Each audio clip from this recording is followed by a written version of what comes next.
less than a month away now from the midterm elections, and the battle for control of the Senate hinges on just a few key races. The latest CBS News Battleground Tracker shows a razor-thin race in Wisconsin, with Republican Senator Ron Johnson just 1 point ahead of Democratic Lieutenant Governor Mandela Barnes.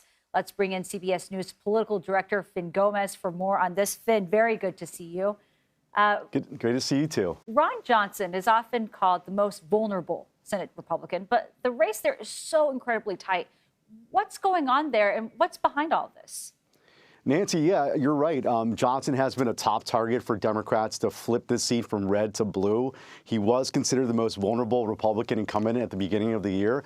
But this race, he's made some moves, including getting up early on TV and hitting his opponent, Barnes, on crime. Crime has been a big issue for Republicans. They've been all across the landscape. You've seen this, that they've been using crime as a vehicle to demonstrate, to blame really the Democrats for their policies and in the rise in crime.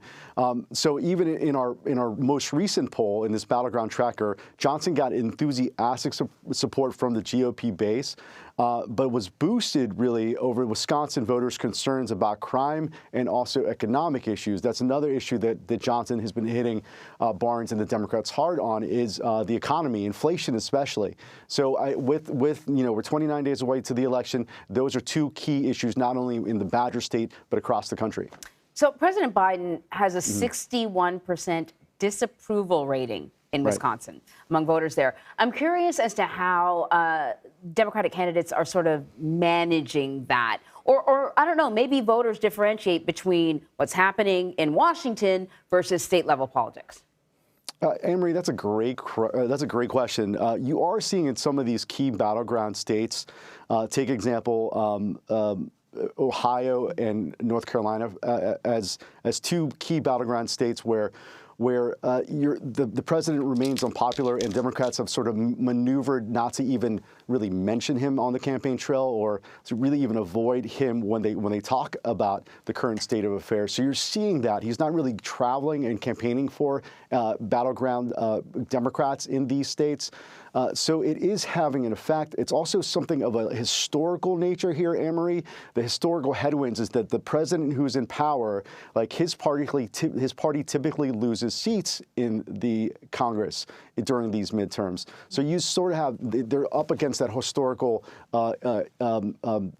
uphill battle as well. So, but it is a factor. It's a factor in Wisconsin, and you are seeing it in other places as the president's numbers dips, as inflation has remained high and as gas prices have gone up. But there's still a lot of close races despite all this. Absolutely. And on that note, turning now to Nevada, the Senate race there, Democratic incumbent Catherine Cortez Masto is facing a tough challenge.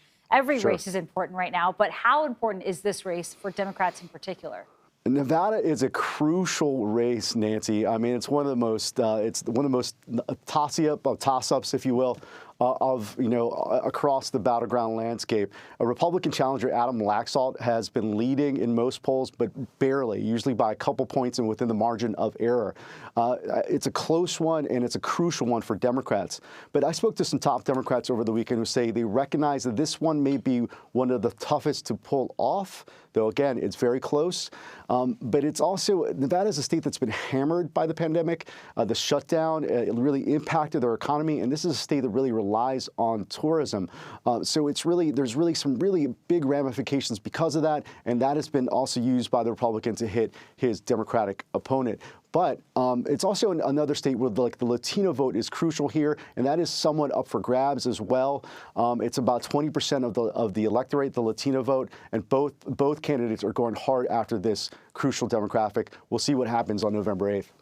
So in Georgia, most Republicans, not everyone, but most Republicans are doubling down on their support for Senate candidate Herschel Walker. That is despite weekly controversies coming out of this guy. Right. Could this have an impact on the national GOP brand ahead of the midterms? I know there are going to be sort of diehard Republicans that are going to vote Republican no matter what. Right. But both parties are fighting for the undecideds and perhaps that group that is willing to split the ticket to vote for a Democrat for some positions and a Republican for others. So could this have an impact on the GOP brand?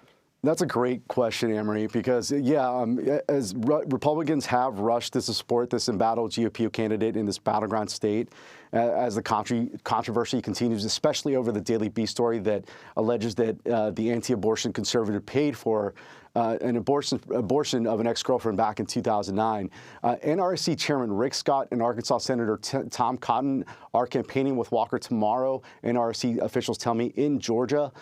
Scott, of course, is the chairman of the National Republican Senatorial Committee. It's the official campaign arm for Senate Republicans. But it hasn't been an issue. Well, the fact of the matter is, Anne-Marie, is if you look at this race in particular, and races really across the country, abortion and abortion rights has been really a driver for the Democratic Party and for Democratic base voters and women voters and some independents. So, I mean, by having this event, by focusing, at the heart of this controversy, this latest one, it is abortion and abortion rights. So it is an issue that, frankly, Republicans don't really want to be focused on. They want to be focused more on the economy and inflation. But, with this and by going to Georgia tomorrow, it does bring that back into focus. And again, this is an issue that could be that could really impact Republican turnout. And as you mentioned, Anne-Marie, it could be something where independent voters maybe turn to the Democrat instead of the Republican because of it. Yeah, Finn, all these races are just so difficult to predict. And, you can do as much polling as you want, but they're so razor thin. It's just so surprising to me when you have candidates that are representing such extremely different points of view. Yeah, and it's across the board in all these battleground states. You're just seeing they're defined by national issues, but also a lot of local issues as well. You're absolutely right, Anne-Marie. Is it unusual to be this razor thin across the board, this close to Election Day? You usually have really close races, and and with 4 weeks out, less than 4 weeks out, guys. Voters are starting to focus on this, focus on what matters to them. They're really paying attention now, but no, I mean, to this level in such a consequential midterm, I mean, 4 or 5 of these races will decide who has control of the Senate. It is the height of the political season, and CBS News is focused on these elections, and we will be throughout the next 29 days. Well, we are happy to have you, Finn. Thank you very much. Happy to be here.